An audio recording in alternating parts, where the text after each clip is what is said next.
if autophagy matters, and I believe it does, is 1 day of fasting a week optimal versus 3 days a month versus 7 days a quarter? I mean, I mapped this out once in one of my newsletters. I have a newsletter I send out every Sunday, and I mapped out all the permutations. So I call it the fasting function. So F is a function of X, Y, and Z. So X is the amount that you restrict calories. So a water-only fast would be 100%. A hypocaloric fast might be 70%. Y is the duration of this intermittent fast. So 1 day, 5 days, 7 days, etc. And then Z is the frequency with which it's repeated.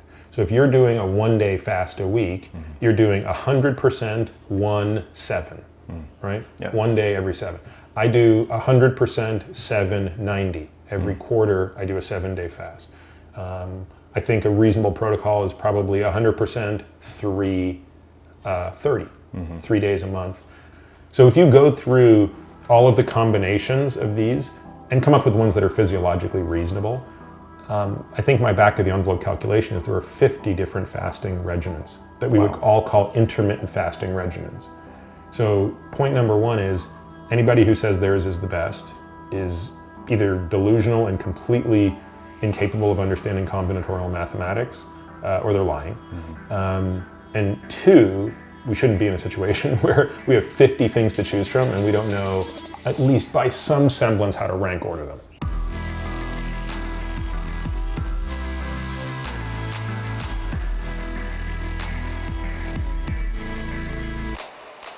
Hey friends, welcome back to another show with Peter Attia.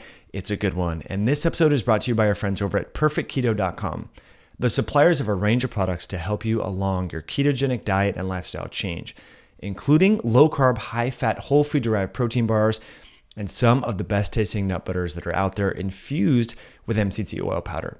So definitely support our podcast and support your body's metabolism by going to perfectketo.com/HIH and use the promo code HIH at checkout. Again, that URL is perfectketo.com/HIH. Now, in today's show with Dr. Peter Attia, we start out with endurance athletics. So if you're not an endurance athlete, if you don't care about cycling, you may want to just, and I'm not saying this information is unimportant, but because both Peter and I have a background in endurance athletics and cycling specifically, that's where we start the conversation. Then we talk about autophagy mechanisms, some of the mechanisms that are associated with longevity. Looking at these, we talk about mTOR, we get into rapamycin. He talks a lot about rapamycin, the history of rapamycin and mTOR inhibition. As many of you know by now, mTOR is a growth factor signaling nutrient sensing kinase, if you will, but it does inhibit autophagy. So there is a lot of research about inhibiting mTOR in the realm of enhancing autophagy. We talk about that.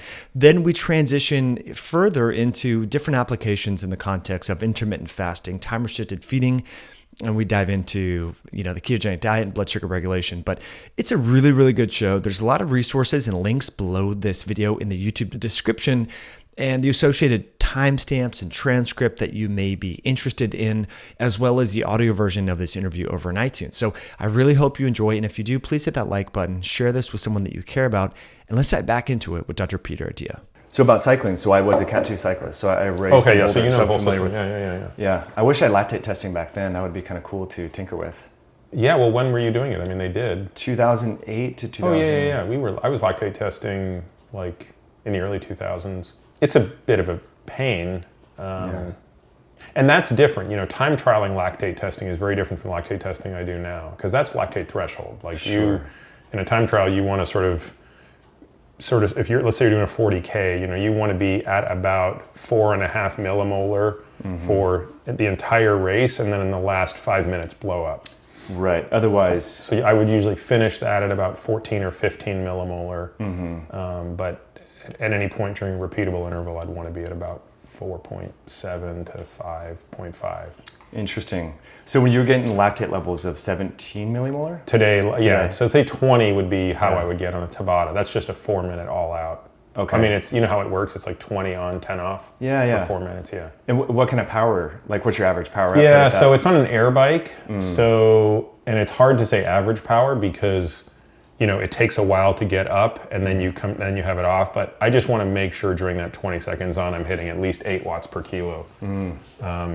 And I would think that somebody who's really fit, who's doing, like if I were to have done this type of Tabata 5 years ago, I'm sure I'd be at 10 to 12 watts per kilo. Yeah. Like I don't really train that energy system anymore. Interesting. So to race in the Tour, isn't there a metric like that? How many watts per kilo you're putting out? Oh yeah, absolutely. I mean, back in the day, the Tour was won or lost, barring, sort of a technical, mishap, strategic mishap, crash, mechanical issue. You could basically line up all the GC contenders at their FTP in watts per kilo, and that's going to predict the winner.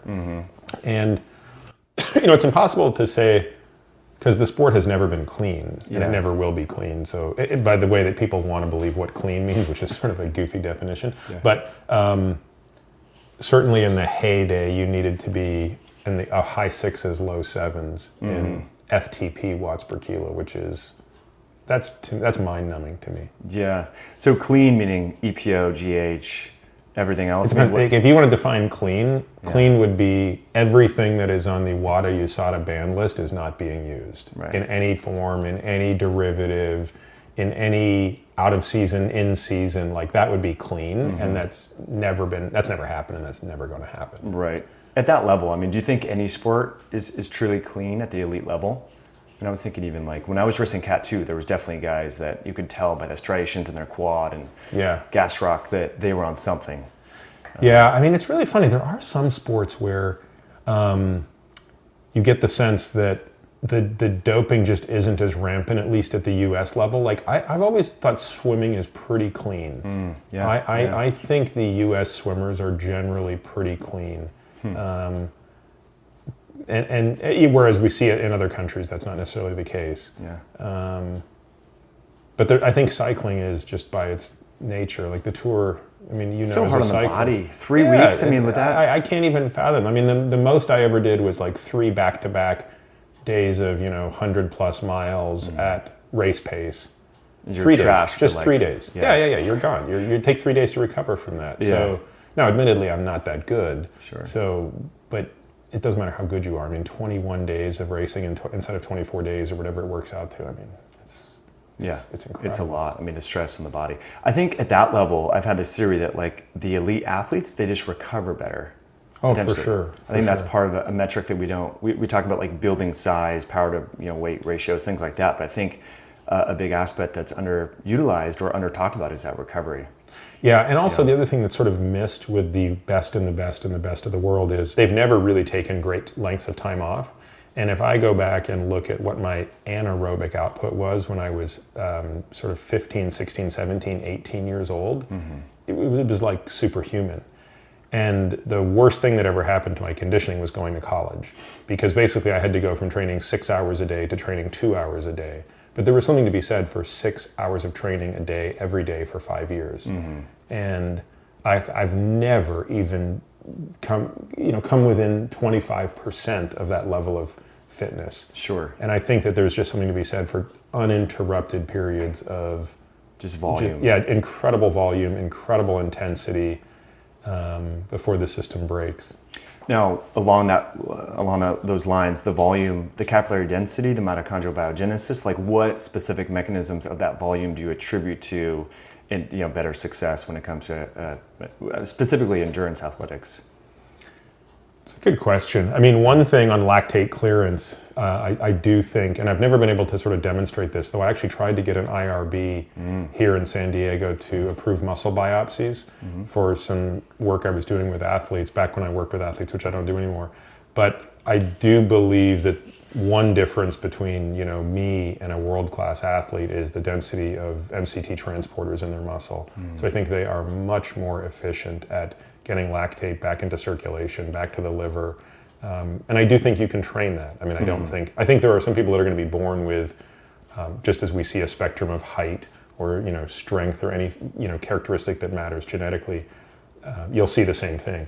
But I also think that can be trained. And I think they're inducible. Yeah, I do. I mean, I believe it's inducible. I've seen some animal data to suggest it. And I had an interesting idea for an experiment that you could do in cyclists to see over a 3-month period if you could induce it. But you would need to do muscle biopsies to demonstrate that. To get that. And we couldn't get an IRB for it. Wonder why. It wasn't... it was just... I don't know, it was deemed like No one really cared. invasive, you know. Yeah. I mean, a muscle biopsy is obviously much more invasive than, you know, a blood test or something like that. So I've had this theory about fat adaptation, like on the Mm-hmm. ketogenic diet. Is it partly, you know, the ketogenic pathways within the hepatocytes, the liver, and so forth, or the MCT transporters in the CNS or throughout the muscle tissue? And it appears some SNPs within the MCT different proteins. So you've seen some data, at least in animals, to suggest that they're inducible and we can train them to. Yeah, I've seen animal data that you can induce that through the right type of training, which is basically an incredible exposure to lactate. Yeah. Because remember, I mean, lactate gets a bad rap, right? Lactate, everyone thinks lactate's bad. Like, lactate's an amazing fuel. In fact, there's evidence that the brain can actually utilize lactate as well as glucose. The bad rap comes from the hydrogen ion that accompanies it. That's why we all, you know, don't like lactate. Because it's acidic nature, or Yeah, lactate's just buffered with a hydrogen ion. It's actually the hydrogen ion that is causing the stiffness and the pain that you get when you're at an all-out exertion. Interesting. It's the hydrogen ion that's preventing the myosin-actin filaments from releasing. So like earlier today when I was doing that miserable Tabata, Yeah. you know, 3 minutes into that, I really was losing control of my legs. Like, I couldn't make them go as hard as I thought they should be able to go. Right. And they felt like they were seizing up and like someone was sort of ripping into them. And that actual discomfort is because of the hydrogen ion and the inability for these myofilaments to release, not the lactate per se. So we measure lactate because it's easy. But I'm sure if we measured pH, we would see it accompany it. So pH would go down as lactate goes up. And then so through adaptation, then you're able to get that lactate out and recycle it via gluconeogenesis in the liver, or just dispose of it? I mean, I guess. Well, yeah. So the number one fate of lactate is the Cori cycle in the liver, which will turn lactate back into glucose. Although there is data that shows that that the brain can actually use some of that lactate directly as a fuel. Yeah, and there's. Although I suspect the liver is the dominant place where you dispose of lactate. Sure. And isn't there some signaling properties within the brain that are lactate mediated? Like they're. I don't know. I'm not sure. I don't know a lot about lactate. Yeah. You know, It's but- kind of interesting. I know Rhonda Patrick has talked about it for quite some time. Yeah, interesting. Well, so this morning, so every Sunday I fast and have been encouraging people on social media to fast for 24 hours every week. So this morning I turned on my Zero app, and so I cut my feeding window off at like 5 p.m. yesterday, and then a pop-up came up and said, do you have any questions for Dr. Attia? And it was so funny because I was at a coffee shop here in San Diego. So autophagy is a big clinical area of interest for you, Yeah. right? What aspects about autophagy are particularly exciting for you? Well, I mean, I think just taking a step back, it excites me because when you want to understand longevity, you don't get to point to human clinical trials. You know, it's not like studying antibiotics and their efficacy against, you know, this bacteria, that bacteria, or antivirals and their efficacy against HIV, where you can do discrete, neat, clean, you know, human clinical trials and get answers. So when it comes to human longevity, you're stuck using what I consider these two important but imperfect bodies of literature. So one is the human literature, which is backwards looking and therefore subject to lots of mistakes, but looking at the centenarians and understanding what it is about them genetically and phenotypically that have, you know, given them this incredible gift of longevity. And you can extrapolate from that what mechanisms might matter to longevity. What is it about a centenarian that, despite all of the things they do wrong, and they do everything wrong, they're no more likely to eat well, exercise well, sleep well, manage stress well than the average person. In fact, on average, they're slightly worse. So what is it that, despite that, gives them this incredible, basically 20-year advantage in life over everybody else? And then the second, so I call that sort of pillar one. Pillar two is all of the animal data, or I would say more generally the non-human data, because it really includes everything from yeast to mammals. But here you have the advantage of doing experiments. So experiments allow you to control these variables because they're prospective. You can actually tie intervention X to outcome Y. The drawback, of course, here is you're not looking at the species of interest. So it would be great if all we cared about was C. elegans living longer, but presumably you and I care about living longer ourselves. So what you have to do is you have these two imperfect pillars, and you sort of extract from them what you believe are the mechanisms that matter, and that becomes the foundation. And so one of the mechanisms that emerges as incredibly important is autophagy.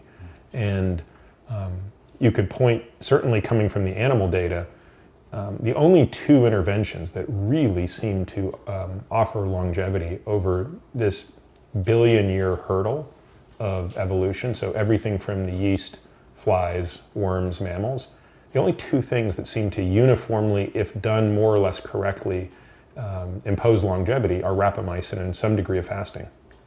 So you then start looking at, well, what do those two things have in common? Mm-hmm. Well, what they both have in common is they would certainly turn down mTOR, mechanistic target of rapamycin, and there are lots of other effects that come with it. Now with rapamycin, there are probably other things that are happening that go beyond just the reduction of mTOR, or maybe more to the point, there are probably other things that are happening besides autophagy going up. So we would see inflammation go down, we would probably see mitophagy go up, we would probably see senescent cells getting suppressed. And those things tend to happen when you're fasting as well. All of those nutrient systems are kind of coming down into, a nutrient-deprived state, which means insulin is going down, IGF is going down, PI3K is going down, AMPK is going up, TOR is going down. So one of the important mechanisms that's seen in that Venn diagram that would overlap between rapamycin and fasting would be autophagy. Mm-hmm. Super interesting. So rapamycin, I know you shared a paper, I think it was a buddy of yours had written about, should we look at rapamycin for Alzheimer's? Yeah, that was Matt Kaberlin, actually in your neck of the woods. He's up at the University of Washington. Cool. I'll have to look up his research. So why is this compound? Is it hepatotoxic? Is there issues with it? Why are we not using this in a pharmaceutical context? Well, we do, but we just use it for something that's entirely counterintuitive, which is immune suppression. So rapamycin was approved in 1999 by the FDA for immune suppression. So it's used in patients who have had organ transplants, kidneys and livers being the most common, but also heart and lung.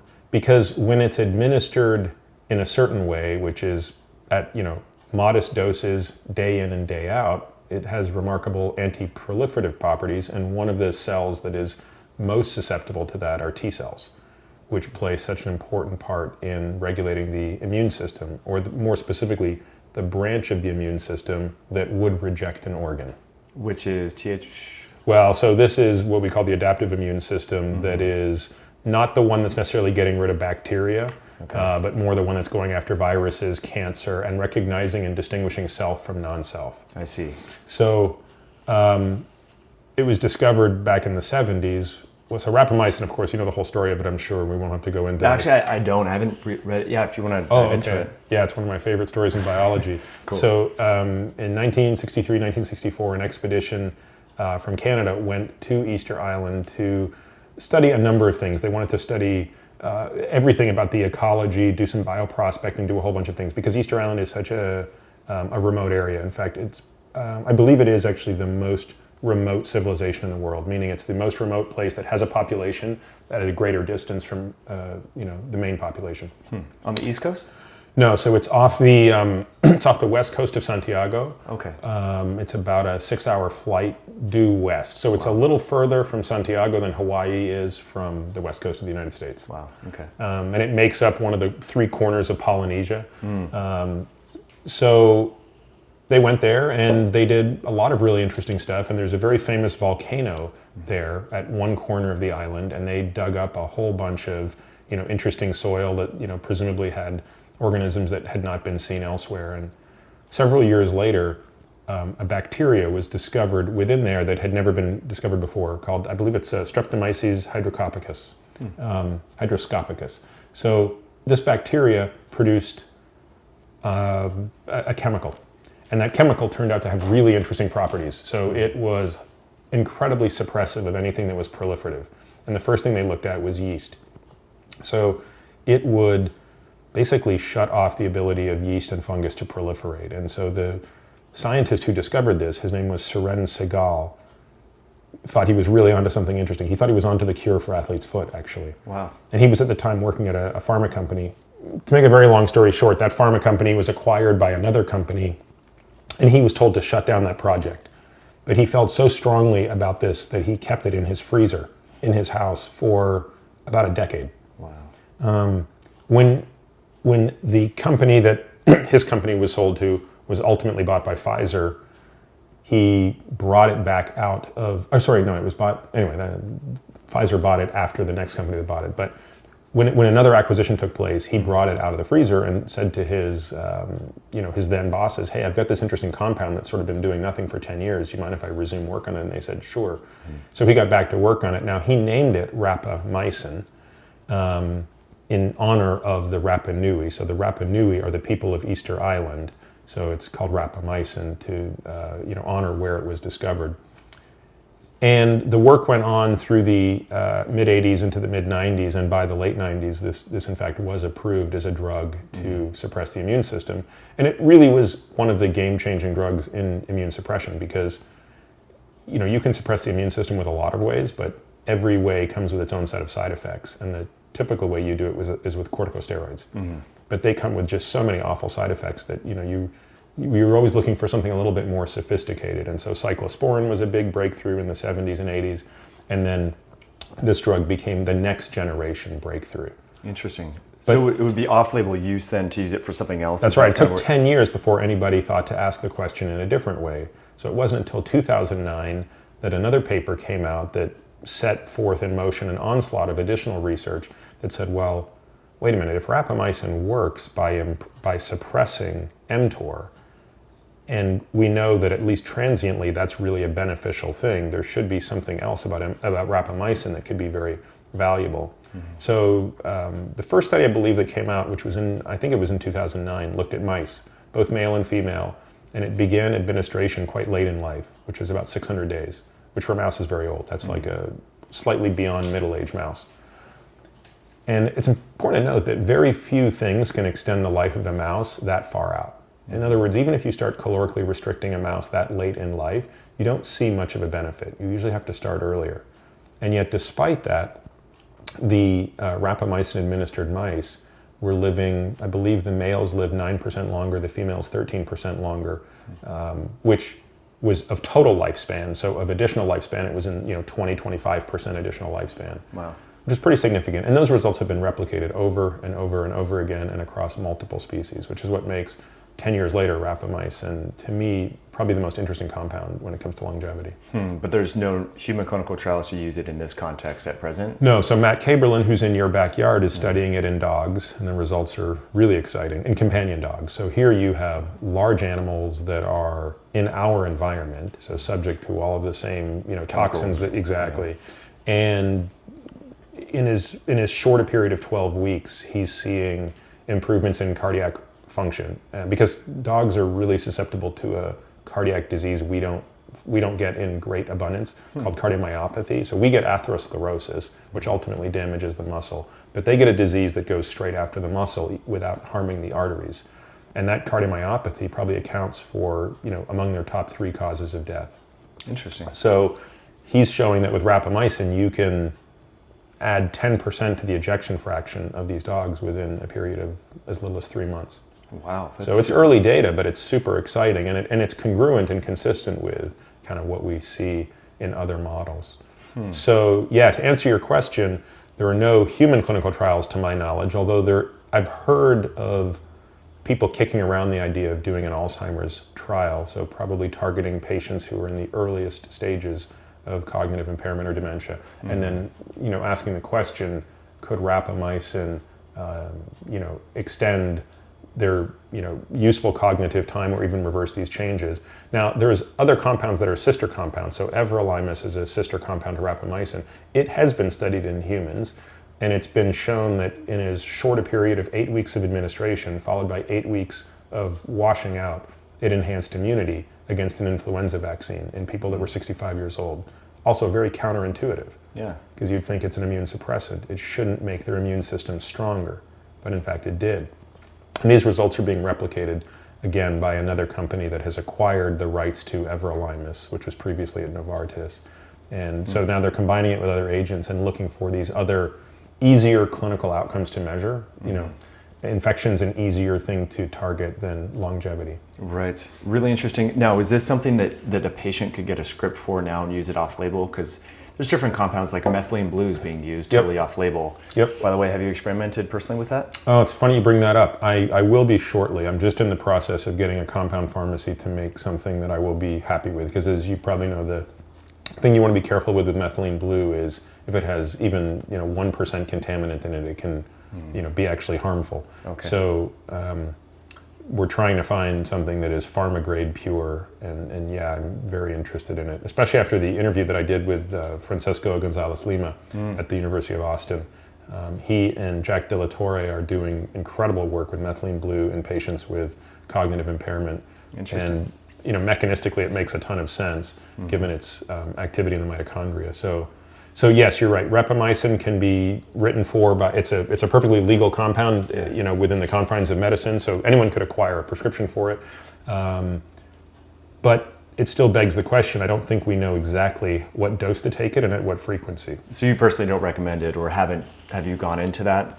I take it personally. I have Oh. never written a prescription for a patient on it, and I probably wouldn't be comfortable doing it for quite a while until Yeah. I gathered more information. My bar for treating myself is a little lower than for treating a patient. So, obviously I think what I'm doing is beneficial to me, but getting back to your question, I would like to confirm that I'm actually seeing an increase in autophagy, an increase in immune function, no deterioration in glucose homeostasis, all of these things that should be happening if you're using the drug correctly. And so you're tracking those proxies to kind of Well, I'm not tracking triangulate. autophagy, which I think is one of the most important ones because we don't have a way to measure that in humans easily. Yeah, that was going to be my follow-up question there. So what about telomere testing? Are you looking at your telomeres to see? No, and I have to be honest, I know this is very unpopular and politically incorrect to say, I just don't think that's that interesting. It might be interesting in the context of 100 other markers, but telomere length in and of itself is so easy to manipulate with so many other things. And, to me, it might almost be like hair color. Yes, your hair gets grayer as you age, but if you put color in your hair and your hair goes back to its natural color, does that mean you've slowed the aging process? I'm just not sure. So I think the biology of telomeres is very interesting, but I'm not sure it's the right metric to track. I think we need sort of deeper stuff. Yeah. So basically, if I inferred correctly, we're triangulating. Yeah. Glucose, ketones. What else? Subjective feelings of well-being. With rapamycin specifically? Autophagy enhancing. Yeah, you really need a set of tools that have never been developed before.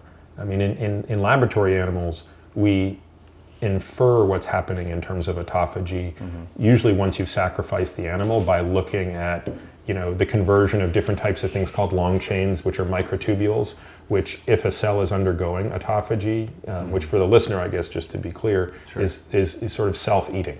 Right, so autophagy, auto, self, phagy, eating, is when these lysosomes basically auto-digest the cell. So they have these chemicals in there that will break down the constituent products of a cell. And when you see this happening under a microscope, you see these microtubules, these things that are growing they're like the poles of a tent, basically, that are changing the morphology of a cell.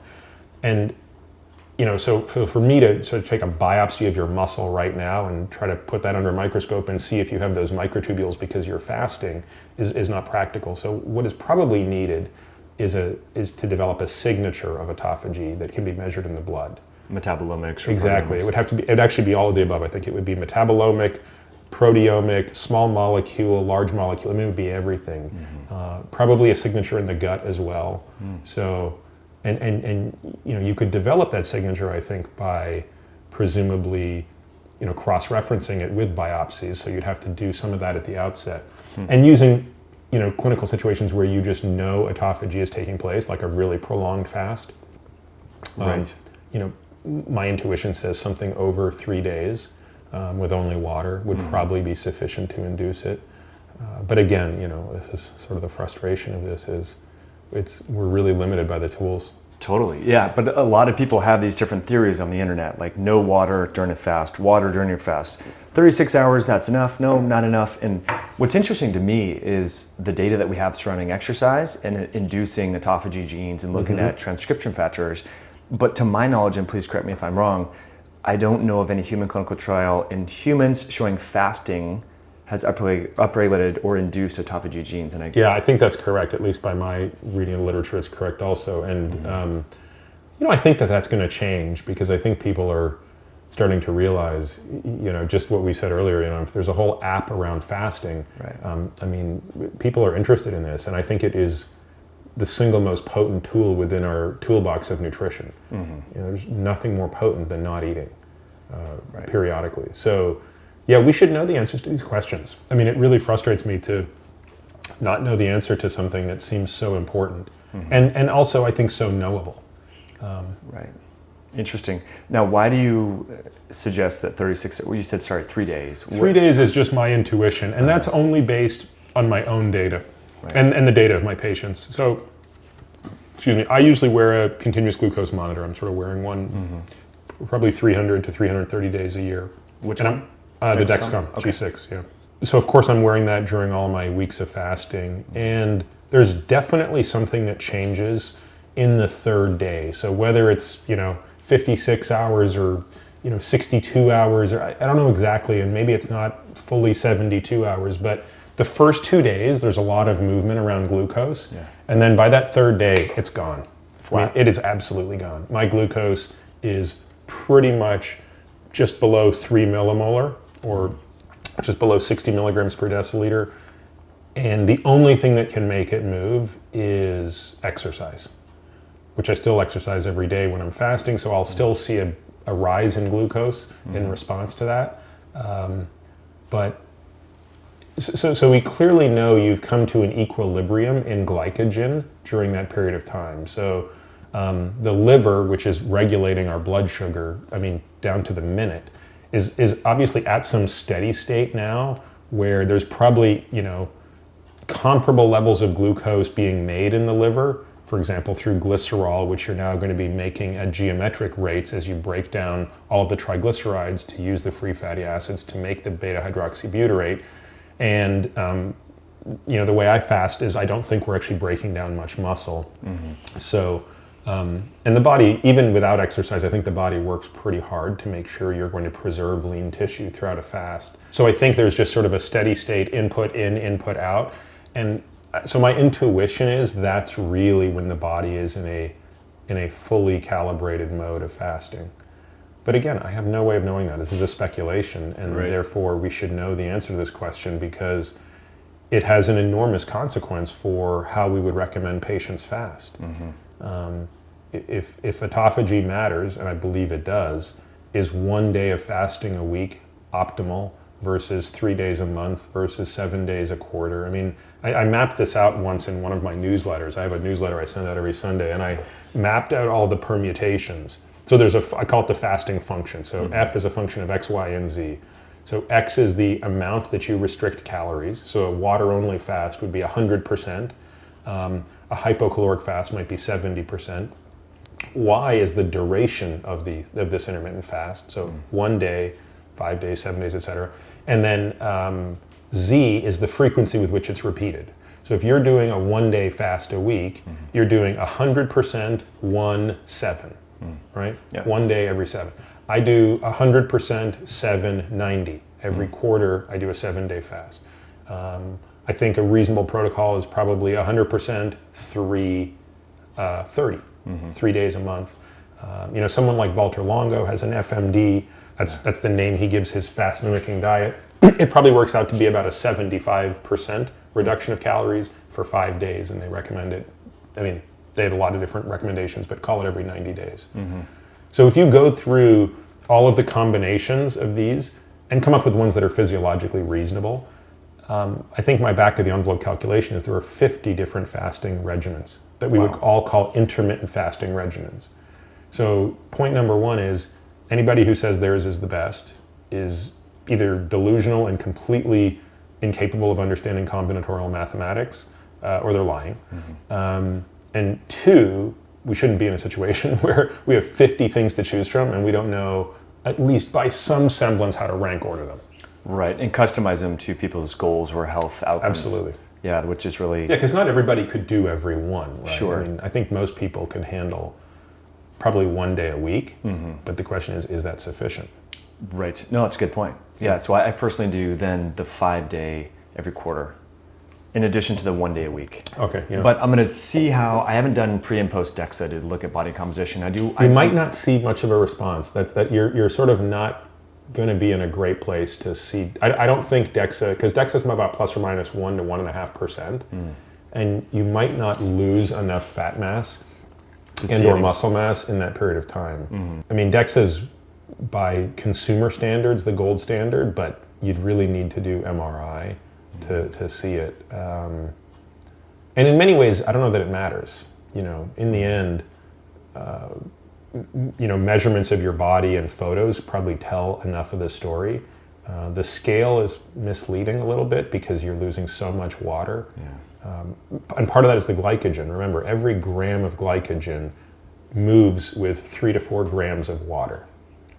So if you think about someone your size who's got big muscles, your muscle glycogen levels probably go from being full to 60% full. Same is probably true in your liver. If you do the math on how much glycogen you've lost and how much water has gone with it, and that water, of course, is going into the plasma first and then out of the plasma, because you're sort of your body is really trying to conserve sodium, so you're going to excrete more water. I think in a 7-day fast, if I lose 8 pounds, I think at least 5 of it is water. And so you don't notice, like on day 8 when you exercise, do you feel weaker, more lethargic? Would you say? I don't. The only thing I've noticed is my strength is almost unchanged on a fast. My ability to tolerate, like the length of time I need between sets goes up. So if I try to lift as heavy as possible on those fasts, and I do so every day. Nice. Again, as a way to sort of stimulate mTOR in the muscle, which is the last place I want to see, loss. And what I wouldn't be able to do during a fast is the Tabata. There's no way I could do that. Because your lactate's already high? No, because your lactate shouldn't be that high during a fast, but because that is so dependent on glycogen and probably CK at the beginning, the first burst. And I think those are going to be on shorter supply. Right. What about heart rate variability? Do you notice a big bump when you start? It goes up when I fast, yeah. And what do you think mechanistically? I've looked at ketones and how they affect the vagal nerve, things like that. Is that what you infer? I don't know. I find this stuff so interesting. Like, I wish I didn't have to work. Like, I wish this could be my full-time job. Researching. Just having a lab and just like looking into obscure things that seem otherwise uninteresting to the world of pharma and everybody else. But like those are such interesting questions. And questions like that would be answerable in animal models, and maybe that literature's been done. You can sever the vagal nerve and get a pretty quick answer to that question about what's being transmitted. Of course, if you sever the vagal nerve and you blunt the effect, it still doesn't tell you what the proximal mechanism is, because the vagal nerve plays such an important role in mediating parasympathetic flow, which has to be what's going on, right? There has to be something that's increasing parasympathetic control and decreasing sympathetic control. But yeah, no, it's interesting. My head of research, Bob Kaplan, has a saying, which is not his, but he just always reminds us of it, which is like, the further you go from shore, the deeper the water gets. Yeah, so right. My relative understanding today is much lower than my relative understanding was 5 years ago, though my absolute understanding is probably slightly higher. Makes sense. What I've read is the BHB activation of the vagal nerve to kind of calm down sympathetic drive, because the catecholamines help with lipolysis and all the mechanisms associated with making the backdoor energy source for the brain, the ketones. And so that's one mechanism that's been proposed. I don't know if it's valid. I think it's kind of interesting though. Yeah, and again, those things would be measurable because, catecholamines can't be measured in the serum because they don't stick around long enough, but you can measure their metabolites in the urine. One of the things I do when I fast, because I do blood tests right before, right after, is I also measure urinary cortisol levels and all of the cortisol metabolites, though I don't measure many of the epi and norepi metabolites. And interestingly, I don't see an enormous change in my cortisol levels during the fast. And you could argue that it would be stressful enough that they should go up, or that the body sort of gives up and lets them go down. But again, with an N of 1, I think it's hard to make much Make of inferences. You know, a lot of people kind of speculate on the internet that if you have a quote unquote adrenal fatigue, and we've had Carrie Jones on the show several times and kind of have debunked that oversimplified. But if you, so to speak, have HPA axis dysfunction, that you shouldn't intermittent fast or you shouldn't fast. What are your thoughts there? I don't think I know the answer to that question. Because again, and I mean, I think Carrie knows this stuff really well. I've learned a lot from her. So the concept of adrenal fatigue is so strange to me that people still use that term. And so when you talk about HPA dysfunction, there are so many ways that can happen. I don't know. I mean, I think there are so many things that are driving HPA dysfunction. Probably the most common one that I see in a clinical setting is bad sleep. Yeah. So lousy sleep hygiene, which is unfortunately the default state for us in this world, probably wreaks more havoc on this. And so if the question is someone with bad sleep, should they be fasting or not be fasting? I don't know, but I would flip the question and say, if your sleep is bad, let's get your sleep fixed so you can start fasting. Reprioritize. Yeah. Interesting. When you fast, I mean, so you go to New York all the time. Like, how do you buffer the circadian rhythm disruption, the potential EMFs in the airplane? Like, do you fast during that week to kind of mitigate some of that, or? Well, I always do my fasting weeks in New York, but that's just more a function of just the ease of not being at home, where the temptations. And again, I think for most people, like, fasting is actually easier than dietary restriction. Dietary restriction meaning like not eating, carbs, not eating fat, not, whatever form of dietary restriction, because it's so binary. Yeah. Like when you decide like I'm fasting, you're fasting and that's the end of it. But it's just easier to do when you have complete control over your environment. As far as the 3-hour time zone difference, it doesn't really faze me. I'm pretty used to it, and my body stays on a similar schedule because in California I'm really early to bed, really early to rise, and in New York I'm later to bed. So I actually am within 1 hour of the same. Good. So for example, I'll go to bed at 9 o'clock in California, 11 o'clock in New York, and I'll sleep 8 hours on both of them. So with the time zone difference, it's really only a 1 hour shift to my body. Pretty easy to mitigate. Yeah, and I'm using so many other, I hate the word hacks, but I'm using all the other tools at my disposal. Like, I've got chili pads in both places. I use, a special type of eye cover that really, really makes it incredibly dark. Keep the room incredibly cold. Pretty thoughtful about alcohol and food consumption as it pertains to sleep time and stuff like that. Now you have mouth tape. Try the mouth tape. Yeah, I look forward to giving it a try. I want to see what you use a single strip? I do just a single. I found that one, the 3M. I have no affiliation with them, but I just found that one to be the least invasive, easiest to tear. I use a little like red, little like hiking light, at night. So, when I'm walking around doing things, so it's easy to do in bed. Okay. But one thing that I had a question on, the muscle loss associated with fasting. Yeah. And you said the way that I fast, I don't personally notice any changes. Is that because you're driving that MPS, muscle protein synthesis, through your exercise while you're fasting? You feel that? I think so, because here's the thing. I mean, the two amino acids that I think are probably most interesting in fasting are methionine and leucine, because they both play such an important role in muscle. Yeah. And methionine levels drop really quickly once you start fasting. So a day of not eating, I don't know if it's a day, but very quickly you will have unmeasurable levels of methionine. But you know what? Your leucine levels will be about the same. And 7 days in, your leucine levels are about the same.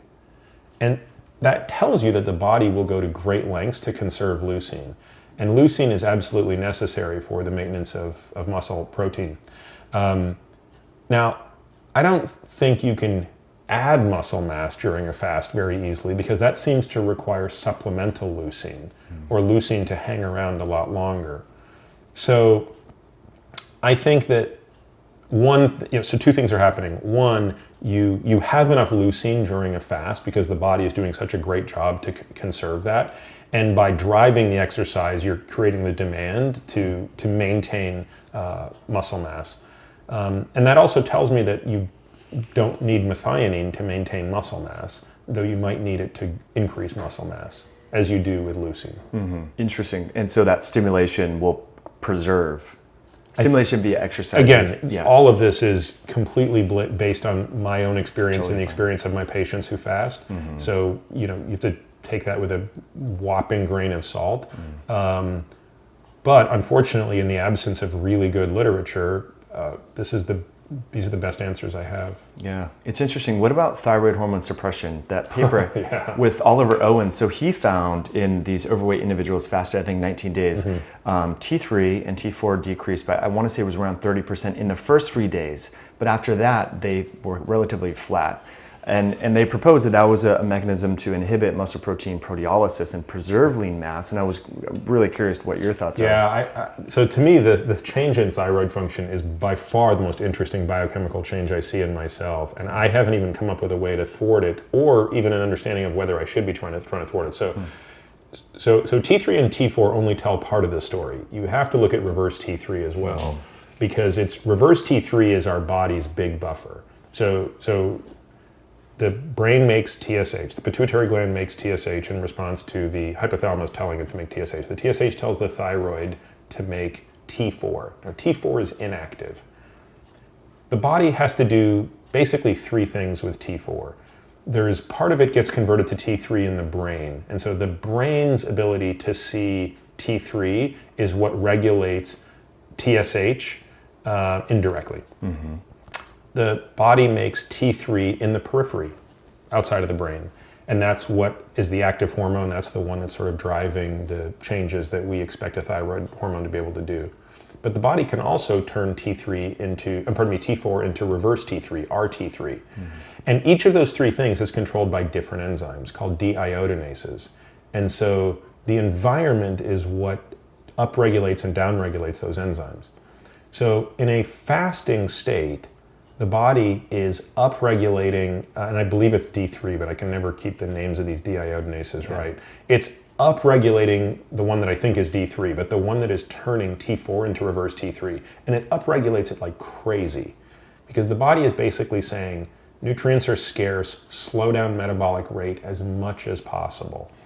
And it's downregulating D1, which is the deiodinase that turns T4 into T3. So if you look at free T3 and reverse T3, that ratio gives you a sense of peripheral thyroid function.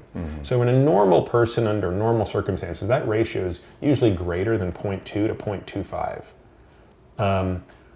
And so let me give you some normal numbers. Like you would expect to see a free T3 of 3.0 and a reverse T3 of 10. So that's a ratio of 3 to 10 is 0.3. Totally normal. And let's say the TSH is 2. So if I look at that and know nothing else, I will say, you know what, these deiodinases are in balance. The TSH is normal. That tells me that the brain is seeing the right amount of T3 and it's regulating T4. The free T3 is normal, so the body is doing the appropriate conversion. And the D3, or whatever the bottom one is also appropriate. It's got just the right amount of counterbalance. Because reverse T3 is an anti-T3. Right.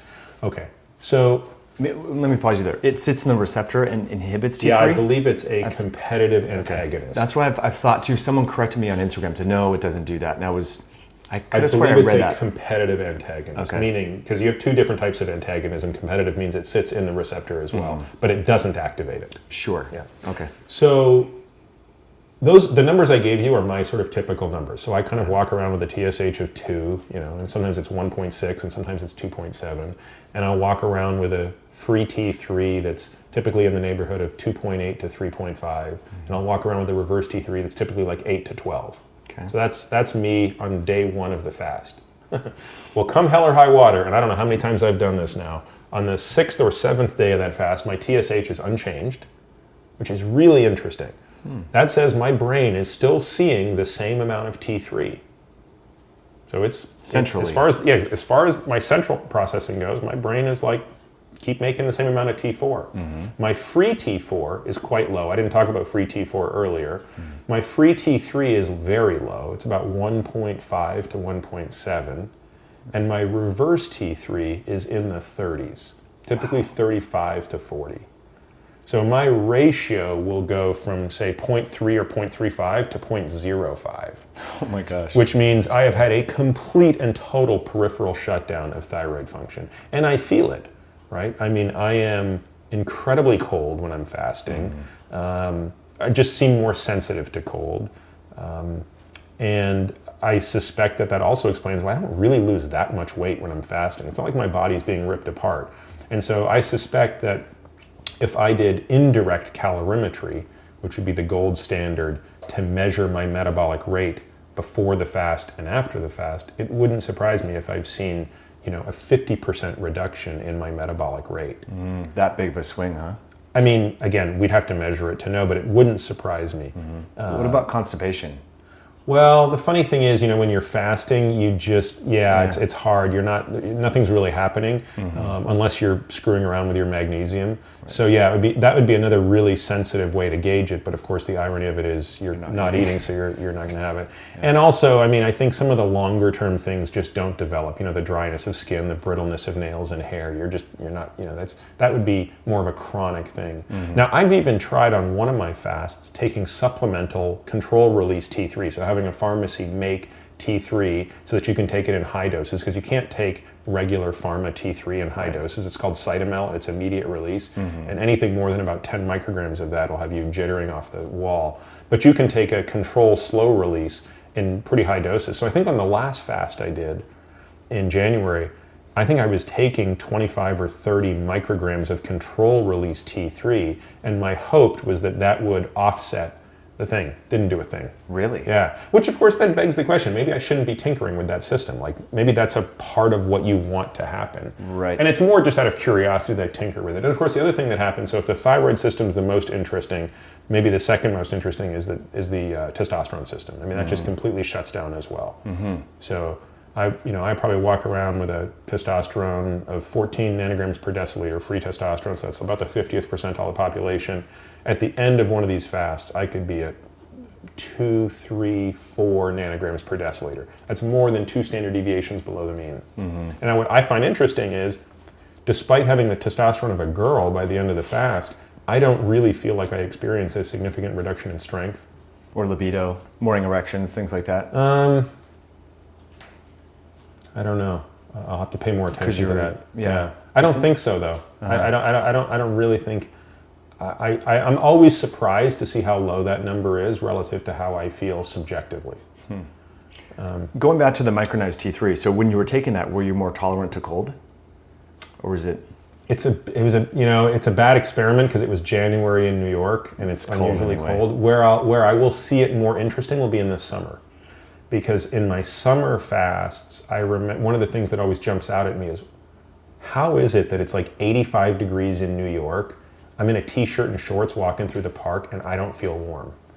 So I'll be curious to see if in the summer, that would be really interesting. In my July fast, because I do them every quarter, so it's like, the next one will be April, then July. So I'll see what happens then. Well, so I think a lot of people put a little bit of, what I infer from you just talking about the changes in thyroid hormone right there is that you're not really too concerned clinically that they're shifting around. Yes, they do shift. You're making more reverse T3, but this is a transient process. You're fasting for other health issues. So all that stuff reverts to the so I'll check my blood then 2 weeks after the fast, and all my hormones are back to normal. Back to normal. Yeah. You see, some people that don't have the medical training that you do think, oh my gosh, fasting wrecked my thyroid. But like you're saying, this is a transient process, and you have to keep the bigger picture in mind.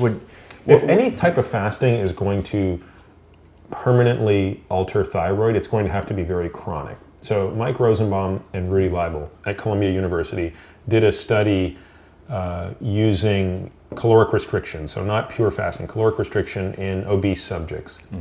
And what they demonstrated was once a patient lost more than 10% of their body weight, maybe it was 15, but I think it was 10. Once they lost more than 10% of their body weight, their reverse T3 went up significantly, and it would usually halt the weight loss. So that's one of the mechanisms that the body puts in place to halt weight loss, because from an evolutionary perspective, weight loss doesn't really make sense. It's not something we should be doing or would want to do. Yeah. And they demonstrated that you could take the brakes off that system by giving T3. And I believe in their study they just used immediate release T3. I don't think they used control release T3. So I think from those data, you could infer that someone who is sort of long-term constitutively calorically restricted may actually see these sort of more significant thyroid effects.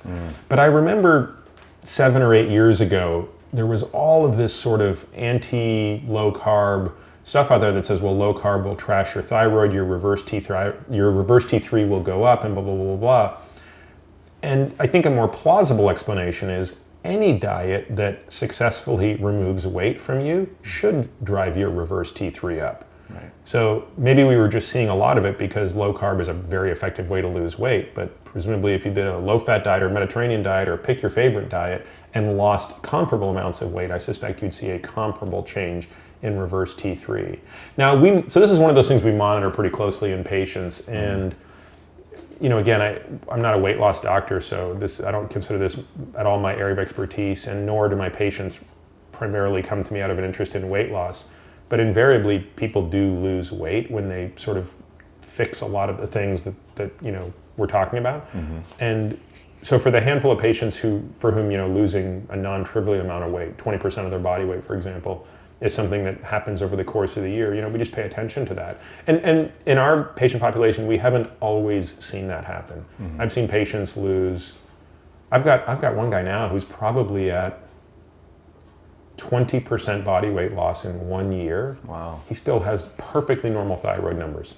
So it's not universal. It's definitely not universal. I mean, there's nothing in biology that's universal that I can think of, except for, the really funny, obvious stuff like circadian disruption. Yeah, or like, DNA, RNA, protein. Right.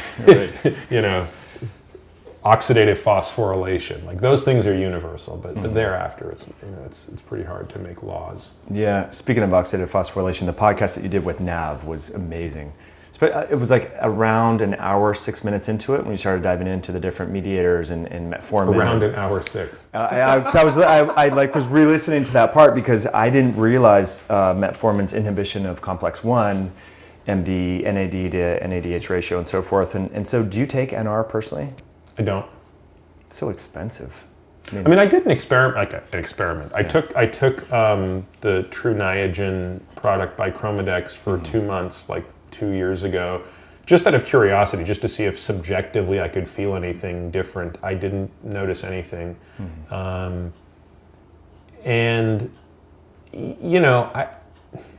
am spending quite a bit of time looking at that literature, and the more I look at it, the more confused I get. I think I'm pretty confident that intravenous NAD does not make any sense. Interesting. So I know that's very popular. Yeah. But I think intravenous NAD is somewhere between useless and harmful. That is my impression. I think oral nicotinamide riboside, NR, is somewhere between useless and maybe potentially beneficial, but I can't quite tell where it is on that spectrum. And I also think that the route of administration is going to play an important role. So we know, I think, pretty well that when you take oral nicotinamide riboside, most of that is converted to NAD by the liver because of this first pass effect. And what's not clear is how much of the desired outcome, which is NAD getting into the mitochondria, is actually happening. And to my knowledge, nobody's really been able to demonstrate this in humans effectively. And that's not to fault them for it. This is a hard thing to know, right? It's one thing to say how much NR is bioavailable. How much of that NR is converted to NAD that makes it into the plasma? How much of the plasma NAD makes it into the cytoplasm of the cell? How much of that makes it into the mitochondria? And then how much of that starts to impact the NAD to NADH ratio and offers substrate to sirtuins in a sort of different part of the cell? Like, these are really hard things to do. So I'm incredibly interested in it because that's yet another pathway. We talked about these major pathways, the TOR pathway, the AKT, AMPK, insulin, IGF, and then of course the sirtuin pathway. I sort of left it out, but it's another really important pathway. And sirtuins require NAD. So there's a good story, which doesn't mean it's true, but there's a very good story for why declining NAD levels would be problematic as we age. Interesting. I want to get to that. So there was a paper, it was an opinion paper, I believe, about NAD, the ratio, and a proposed mechanism through which a ketogenic diet affects the body. A lot of people are talking about the epigenetic effects or the impact on histone acetylation, acetyl-CoA signaling molecule, NAD to NADH ratio. When it comes to... I have a call with Eric Verdin tomorrow, Nice. who's, Eric was on Rhonda's podcast maybe a year ago, a little over a year ago. And I mean, I think he, on that podcast, gave one of the best sort of master's class explanations of the relationship of beta-hydroxybutyrate and HDACs. Cool. So yeah, I'm excited to talk with him tomorrow. And is he going to be on your podcast, or you guys are just no? chatting? We just have a phone call. I'll definitely have him on the podcast for sure at some point. Yeah, I can't wait his to interview. papers. I love his papers. I haven't listened to Rhonda's interview with him. That's great. Yeah. So what gets you excited about? I mean, part of the mechanisms associated with fasting are the AMPK and the mTOR inhibition, glucose inhibition that we kind of talked about, but there's also the ketone elevation. So what aspects of nutritional ketosis gets you personally excited? I mean, I think it's just one of those things. It's a tool. It's one of 100 different named diets out there, and there are some people for whom it's really effective. There are some people for whom it's not particularly effective, and I've seen plenty of cases in people in whom it is awful. Actually, it seems to make everything go worse. So, if I were to think of one disease state that seems to benefit more from a ketogenic diet than any of the other, it's type 2 diabetes. I mean, type 2 diabetes really seems to have a ketogenic diet as its kryptonite. Again, probably not uniform, because nothing in biology is, but that seems to be an example of where this tool is really effective. Now, it's probably not as effective as fasting. I would argue that fasting is the single most important tool to treat metabolic disease. And I think that whether you're talking about NAFLD, type 2 diabetes, insulin resistance, I think that fasting should be a really important part of any protocol there. But you can't fast indefinitely, so you have to be able to come back to something. And so intermittent fasting, in whichever one of those 50 that we think makes the most sense, is relevant. And then I think you want to come back to some combination of dietary restriction, again, of which ketogenic diets make sense in some circumstances, and maybe even coupled with some time-restricted feeding in there as well. I always try to differentiate between time-restricted feeding and intermittent fasting, though those terms get used interchangeably. I think we should do a great job to separate them. Time-restricted feeding is like the daily 16, 18 hours or whatever of not eating. Intermittent fasting means you fast for an intermittent period of time. So that's a very interesting point, something I've had some theories around, where if people are doing the different intermittent fasting strategies, let's say one day they eat at 6 and the next day they eat at 12, we know that obviously light is a good entrainer of our circadian rhythms, but as is food intake. Do you think there's some circadian disruption inadvertently through willy-nilly intermittent fasting protocols? Yeah, there might be. And I actually look forward to having Sachin Panda on the podcast to discuss this with him, because I think that's, to me, one of the most interesting parts of circadian rhythm.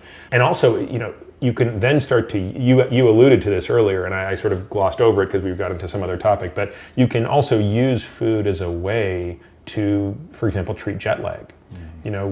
So many of our patients are traveling all the time, and it's more than just a East Coast, West Coast. I mean, it's significant 6-hour jumps. So food can become another tool to actually help you, reset to the new time zone and back.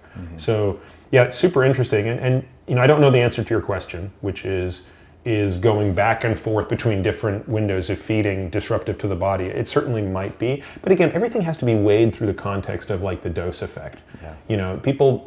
People, I'm not saying you've done this, but so many people, especially in social media, they get so phosphorylated over something that may be relative, or may be relevant rather, but the dose effect is so small. It's like let's think about like the log sitting over here and not the toothpick sitting over here. That's a good point. So you always want to sort of keep that in the back of your mind. So if your sleep takes sort of a 3% hit because of the not perfect timing of your time restriction, but you get a 25% metabolic benefit from it, you just have to weigh those things out and ask yourself the question, like, we're playing a macro min-max game, not a local min-max game. Yeah, good point. I've never heard the word phosphorylated used in that context, but it seems I like it. It's absolutely one of my favorite ways because you can just imagine like all of the phosphorylation that's happening nuts. as people get so pissed on Twitter. They do, man. I mean, people get really, they root down in their biases, and if you say something to the contrary, they just like go nuts. It's really... I'm really learning well from Sam Harris, so I almost don't engage on Twitter at all. I mean, and I'm not like, I don't tend to be,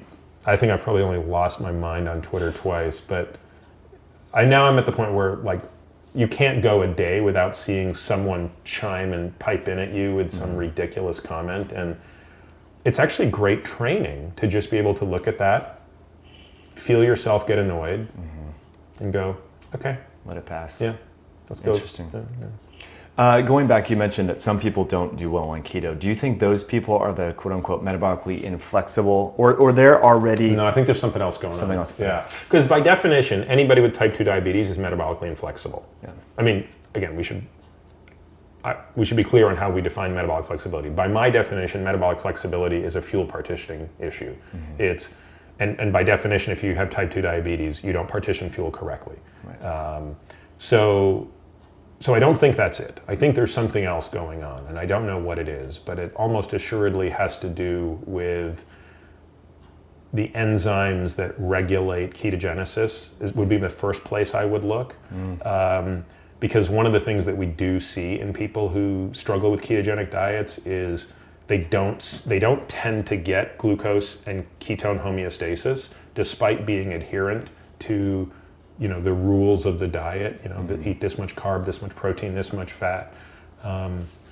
So now that said, we've had patients who have really struggled on ketogenic diets and they've had very little benefit.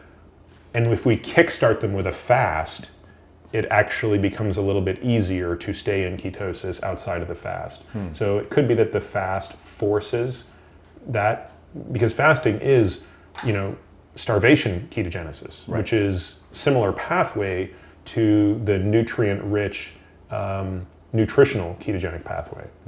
But they have things in common. They both still have to be able to turn fat into beta-hydroxybutyrate. The question is, are they doing it from endogenous fat, meaning breaking down your own fat to do it, versus the outside? So the advantage of the fast is everybody within about 7 days of a fast has unmeasurable insulin levels. Right.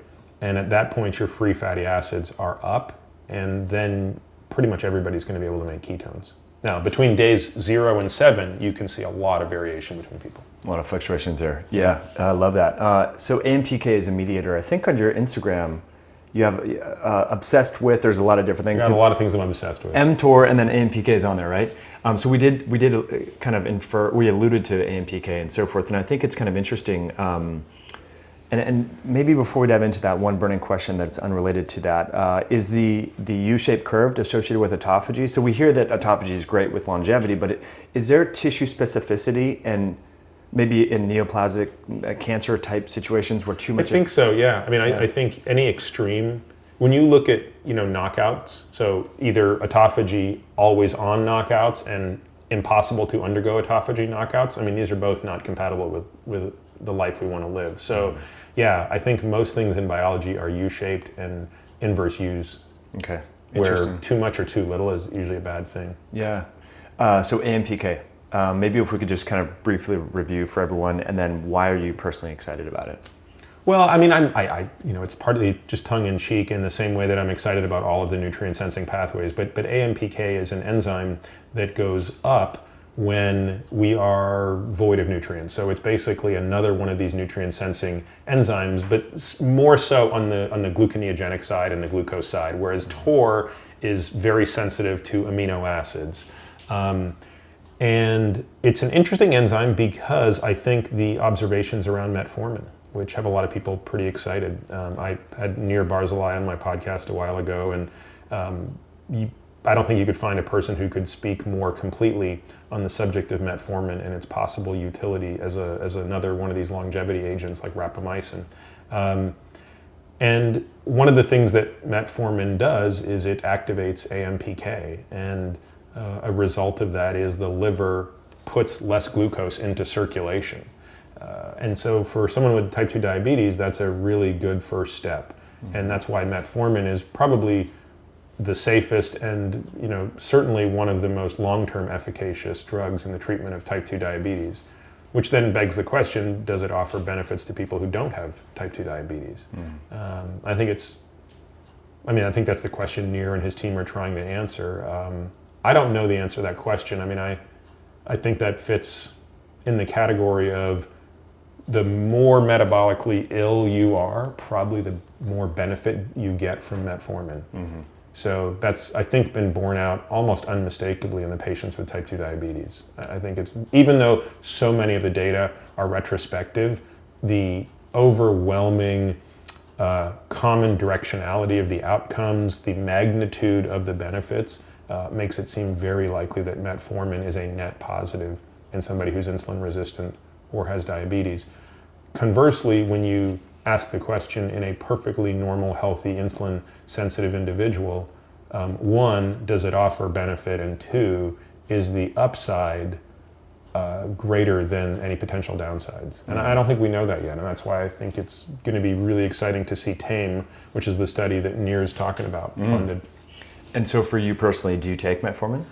I have. I mean, I've taken it since 2010, I think. I'm not taking it at the moment. I'm sort of doing an experiment with and without it to see, because I do think that my lactate levels tend to run higher when I'm on metformin, and I'm talking really low level lactate. So lactate at zone 2, which is kind of what I think one of the 4 important pillars of training is maintaining that super aerobic efficiency.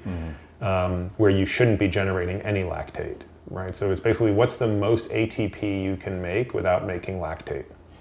And I feel like, and again, just based on my own data, but I do so much of this testing on myself, that I just feel like metformin is impairing my ability to make ATP at low lactate levels, at low levels of intensity. Now, is that clinically relevant? I have no idea. Is that enough downside to offset the upside? I have no idea. And so right now I'm just trying to get a sense of that. To wean off and then compare the lactate levels. I'll go off it for a month and do, 1,000 lactate pricks during training and then be on it and then try to compare the difference in both starting lactate levels and lactate response against a fixed resistance like a power meter. It's interesting. Now, obviously we can't give health advice and so forth on this podcast, but would 500 milligrams of metformin be like a low dose for someone that's metabolically healthy just to kind of dabble and experiment with, would you say? Or I don't know. I mean, I certainly for someone with insulin resistance, it's not. I mean, we typically treat people with 2 grams per day, a gram in the morning, a gram in the evening. We start everybody at 500 milligrams per day just to reduce the GI side effects. So we always start people at like 500 milligrams before bed. We let them ride that out for a week, and then we had 500 in the morning, let them ride that out another week, then 500 in the morning, 1,000 before bed, and then so after a month you'll work up to 1,000 morning and night. So I don't know if there's enough benefit at 500 once a day. So when you were taking it was more like 1,000? Yeah, I mean I was taking the party dose. I see. The party dose. That's funny. 1,000 twice a day. What about berberine hydrochloride? Have you experimented with that? Yeah, I have. I mean, I don't think you'd want to use berberine and metformin together. Sure. Because they both would tend to go after the same pathway. And berberine, of course, is much weaker. We don't typically use berberine for that purpose. We use berberine for another property it has, which is inhibition of PCSK9. It's a weak PCSK9 inhibitor, but it seems to only inhibit in patients that overexpress PCSK9. So if you took the average person who has normal PCSK9 expression and you gave them berberine, I suspect it would have no impact on their LDL. But if you took someone whose LDL was elevated because of a PCSK9 overexpression, you could see maybe a 20% reduction with berberine. In their LDL? Yeah. Wow. At 1,500 milligrams, or typically a gram twice a day. Okay. Yeah. Interesting. Last compound, spermidine. I haven't used it at all. seen some of the research. I mean, I guess it's in trace amounts in onions and different foods and things like that, from what I gather. But is it? I don't know. yeah, there were some papers talking about it in its autophagy activation or something along those lines. I haven't seen any data in humans. I mean, I've seen some of the animal data, but have there been any trials in humans, even looking at short-term stuff? Yeah, just it's some of these review papers where they highlight different animal model studies, tissue culture studies, and they say these are all the things. So it's been showing up repetitively. So I was curious. Yeah, I'm trying to think. I feel like I was just talking about it with somebody. It might have been Dom D'Agostino. I don't know. I'm sure I don't remember who it was that I was talking. I had an interesting discussion about this with somebody 6 months ago, and but yeah, I guess it'd be interesting to see something in human literature. It's so easy to get fooled with any compound in any one particular animal model, right? And that's why, to me, the rapamycin story is so interesting, because you see the same benefit, roughly in the same magnitude, in the same direction across 1 billion years of evolution. And you have to think about that for a second. Like, what does that tell us, right? When you have something that is so conserved that for the last 1 billion years it hasn't changed, and we can tweak it in the same direction each time. Again, there's no such thing as proof in biology. I mean, biology is not mathematics. There is never a proof. So it's all probabilities. But that would strike me as important an observation as anything else when it comes to the certainty around which that compound matters, versus you can almost find any compound that on a good day with a tailwind can impact one animal model in one direction. It's interesting you bring that up. I think the NR story is kind of following, and I'm not picking on them in particular, the resveratrol trajectory, because remember in 2007, 2008, David Sinclair started talking about sirtuins, and resveratrol came out, and it's kind of interesting to see these animal model studies and so forth. See, I actually think the resveratrol. So I everything you're talking about, I'm very familiar with. In many ways, I think the resveratrol model is more appealing to me than the NR model. Like, whether resveratrol was the right molecule or not, or whether it was delivered correctly or not, those are debatable. David would argue, not delivered correctly, right? Very fat soluble, not delivered in the way that it was, taken up. But it seems to me that it should be easier to activate sirtuins than the problem of trying to get NAD into mitochondria. That seems like a really hard problem. And, I hope that, I guess, I don't know. I don't really follow this space that much, but I know that one of Elysium's sort of claims is they want to do really good research. So presumably, they're working on figuring this stuff out and demonstrating it in humans. Interesting. And that would require a biopsied muscle tissue? Or? I think so. I don't see how you could get answers to these questions in humans without biopsies. Yeah. Few follow-up questions, because I know you have a tight schedule here. So what do you say, there's so many different ideas about what does or doesn't break a fast. And so I have my own way of wording it, but I'm curious to hear what do you say to that? Does celery break a fast? Does coffee break a fast? I'm sure you get these questions all the time. Yeah. Well, again, I preface it by saying nobody knows, so, we should just, it's funny. You ever listen to that podcast, Slow Burn?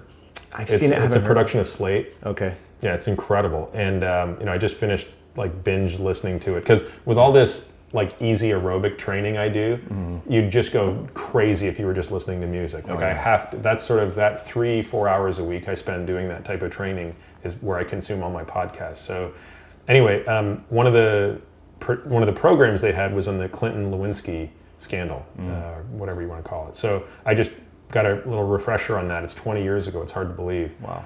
And so I'm going to make a joke, which is basically the definition of what breaks a fast is as subjective as the definition of what is sex, right? And Clinton had his own definition, and we could all argue that maybe he went a little too far with his definition. But what is the definition of sexual relations, right? So what it comes down to me is ask the next layer question. Okay, so for example, and again, I can't believe I'm doing this, but if someone is sitting there and he's sort of debating with his girlfriend whether he had sexual relations with that other girl, one proxy might be did whatever you do, was whatever you did with that other girl, would you have done it if your girlfriend was standing there? Yeah. Right? So talking to her, yeah, probably not sexual relations, right? But making out with her might have crossed that line. Sure. So similarly, I say if the question is like, what is breaking a fast? It probably depends in large part on what is the purpose of your fast. So if the purpose of your fast is caloric restriction and weight loss, I don't see how coffee is breaking that, and I don't see how celery is breaking that.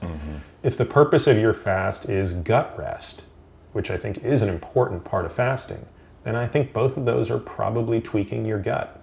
If the purpose of your fast is autophagy, I don't think we know, because as we talked about earlier, how do we even measure autophagy in humans at a practical level? Right. So I really don't know. So it's one of those things where I think people just have to ask a second order question, which is, why am I fasting? And if you answer that, it won't give you the definitive answer to this question, but it will at least point you in the right direction. That's usually, I reply with, what are your goals with this? Same thing. So that's a great way to look at it. And it's a lot quicker and easier than my stupid I like that analogy. Stories and analogies, people love that. Just a few final questions. So we've talked a lot about mechanisms and all that, and I love diving into that. But we have a healthcare crisis in the U.S., right? So on a top-down level, and maybe you've had these conversations with politicians before, you're at that level, what could be one malleable factor within our kind of socio-political system that we could manipulate that would improve the health of possibly our children and then baby boomers and so forth? Do you think there's one thing that's like, if we just... You could pick a dozen things that would all have a positive impact. I can't even begin to imagine rank ordering them for what would have the greatest impact.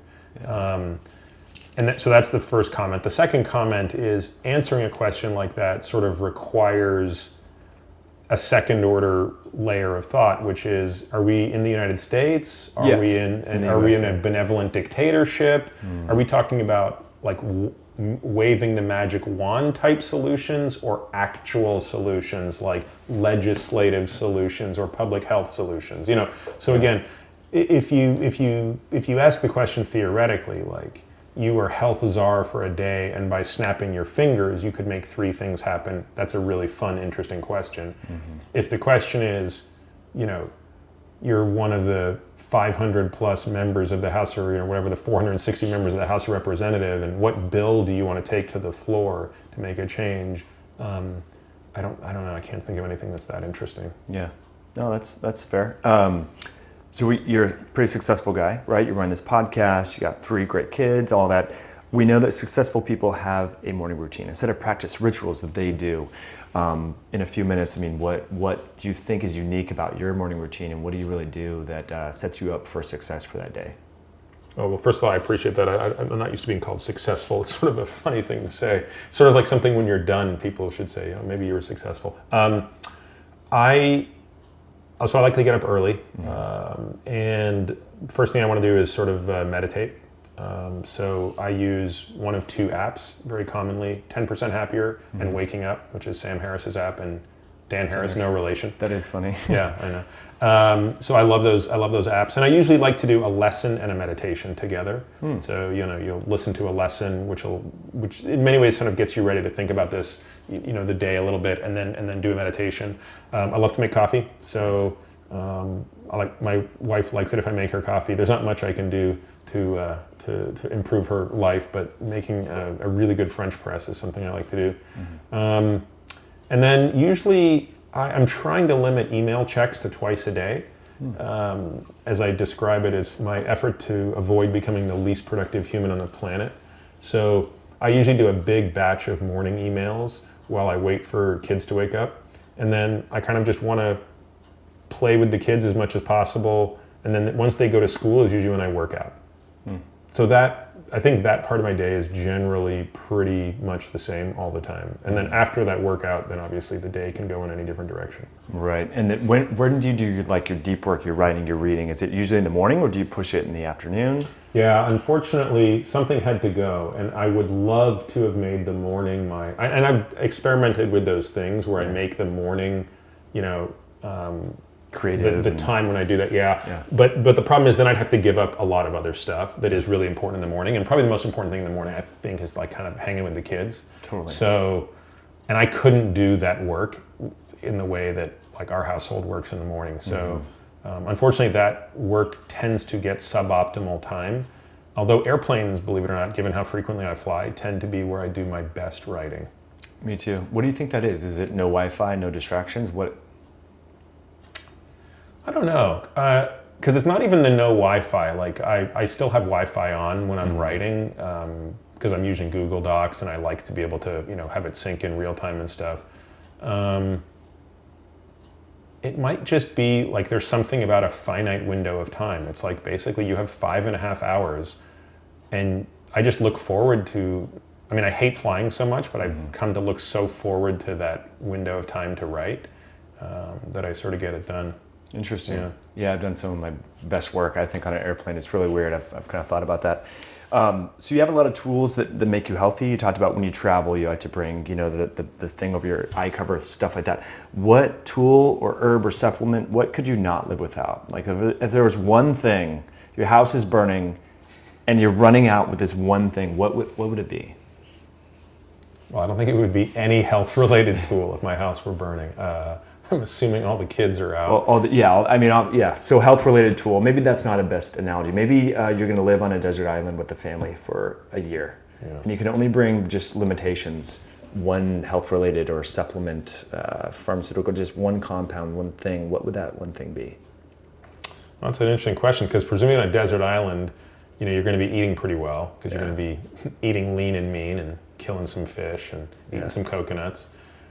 So I don't know that I'd have to bring any drug. Boy, that's a really good question. I don't know. I think if I was on a desert island, I wouldn't need anything. You'd just be good. I think I'd be pretty damn good. Maybe a Speedo and some goggles. Your bow and arrow? Yeah. I need the bow and arrow. There you go. Yeah. That's exactly right. That's what I'd bring. I'd bring the bow and arrow. That's awesome. Yeah, we were at a conference over the weekend, Low Carb Denver, and I spoke with the folks, and they want to have you as a speaker there potentially next year. And a gentleman, Robert Sykes, he had his bow and arrow, so we were in the parking lot practicing in the evening. Well, I mean, so this is right by the airport in DIA in Denver, so there's no one for miles, and so there's a big And you set up snowbank. some targets? Yeah, it was really fun. That's cool. Just the meditation, like you have to really be present and intentional. It's awesome. So it was fun. So Dr. Peter Attia, really appreciate you coming on the show. Thanks for having me. Peter, or if folks are listening, people are listening right now and they want to connect with you. I know you have a great podcast, which they probably already listened to.